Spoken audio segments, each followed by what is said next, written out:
Merhaba arkadaşlar. Şimdi Artgame'de resim tarama nasıl yapılır? Şöyle biraz geriden çek. Ekran komple görünsün. Zaten Öncelikle imajı seçiyoruz. İmajı TIFF olarak belirledik. Export yaparken TIFF değerini vermiş olduğumuz ölçü çok önemli. Resmi açıyoruz. Resmi açtıktan sonra önümüze böyle bir pencere geliyor. Şuradan mesela diyelim ki yüksekliği 40 santim olarak girdiğimiz zaman genişliğini kendisi otomatikman ayarlayacaktır. Milimetre cinsinden seçtik. Resim derinliğini 1 milim seçiyoruz. Daha sonra OK dedikten sonra resmimiz açılıyor. Açılan bu resmimizde Torpalt'ten 3D profilinde makine relief'ten buraya resme vereceğimiz çizgilerin açısı genelde 45 derece olarak veriyoruz. Daha sonra şuradan takım seçiyoruz. 90 derecelik bir takım. Bu takımın diametre dış genişliği 15 milim. Step down tek seferde dalma değeri. Çizgiler arasındaki boşluk da 2 milim olarak belirledim ben. Bunu seçiyoruz. Seçtikten sonra materyali bu da 1 milim olarak belirlendi. New diyoruz. 3D profiline geliyoruz. Evet, takım yolumuz oluşturuldu.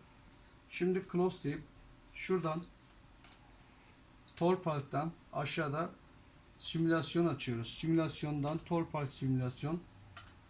Bakalım resmimiz nasıl bir şey çıkacak. Hızlandıralım bunu. Simülasyon sonunda bize makineden bitmiş işin resmi çıkacak.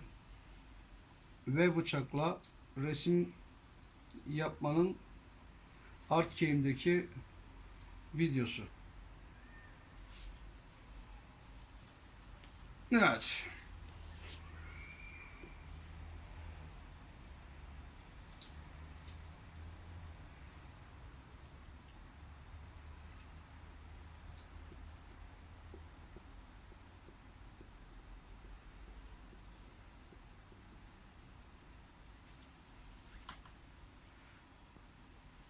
Evet, resmimiz bitti. Gayet güzel de bir resim çıktı ortaya.